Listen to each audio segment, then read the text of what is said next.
মাত্র ৬ বছর বয়সী একমাত্র শিশু ছেলে মুরসালিন সর্দার নিখোঁজ হওয়ার পর আর ফিরে আসেনি। ছেলে মুরসালিনকে ফিরে পাওয়ার আশায় সকাল থেকে গভীর রাত পর্যন্ত আজও সড়কের পাশে বসে চোখের জলে বুক ভাসান তার মা। মুরসালিনের পরিবার সূত্রে জানা গেছে, মুরসালিন উপজেলার সাজাইল ইউনিয়নের আমডাকুয়া গ্রামের বাচ্চু সর্দারের ছেলে। সে গোপালগঞ্জের কাশিয়ানী উপজেলার সাজাইল সরকারি প্রাথমিক বিদ্যালয়ের শিশু শ্রেণীর ছাত্র ছিল। 2019 সালের 2 আগস্ট শুক্রবার দুপুরে 6 বছর বয়সী মুরসালিন নিজ বাড়ি থেকে বাড়ির পাশে অবস্থিত মসজিদে জুমার নামাজ পড়তে গিয়ে নিখোঁজ হয়। এলাকাবাসী সূত্রে জানা যায়, নিখোঁজের পর অনেক খোঁজাখুঁজির পরেও সন্তানকে না পেয়ে ওই দিনই রুবিনা বেগম নিখোঁজের এই ঘটনায় কাশিয়ানী থানায় একটি সাধারণ ডায়েরি করেন।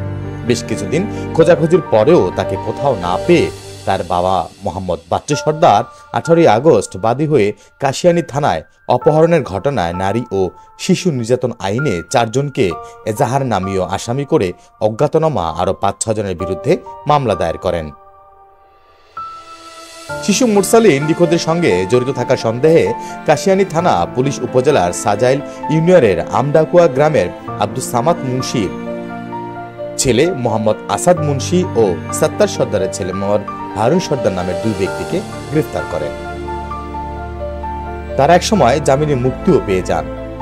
মামলার বিবরণে উল্লেখ করা হয়, 2 আগস্ট দুপুরে শিশু মুরসালিন বাড়ির পাশে সাজাইল বাজার জামে মসজিদে নামাজ পড়তে যায়। নামাজ শেষে বাড়ি ফেরার পথে সাজাইল পুরনো ইউনিয়ন পরিষদ ভবনের কাছে পৌঁছলে সাদা একটি মাইক্রোবাস যোগে অজ্ঞাতনামা 5-6 জন লোক এসে মুরসালিনকে জোরপূর্বক তুলে নিয়ে দ্রুত ঢাকা খুলনা মহাসড়কের দিকে রওনা হয়ে যায়। ঘটনার পর 4 বছরেও শিশু মুরসালিন নিখোঁজের রহস্য উন্মোচন করতে পারেননি সংশ্লিষ্টরা। মামলাটি আজও গোপালগঞ্জ পুলিশের সিআইডি বিভাগের তদন্তনাধীন রয়েছে। কিন্তু চোখের জলে বুক ভেসে যাচ্ছে সন্তান হারানো মায়ের। মা কি আর ফিরে পাবে তার সন্তানকে? এমনই প্রশ্ন এখন সন্তানহারা মায়ের বুকে। শাহিন আলম, টিভি 87 বাংলা, ঢাকা।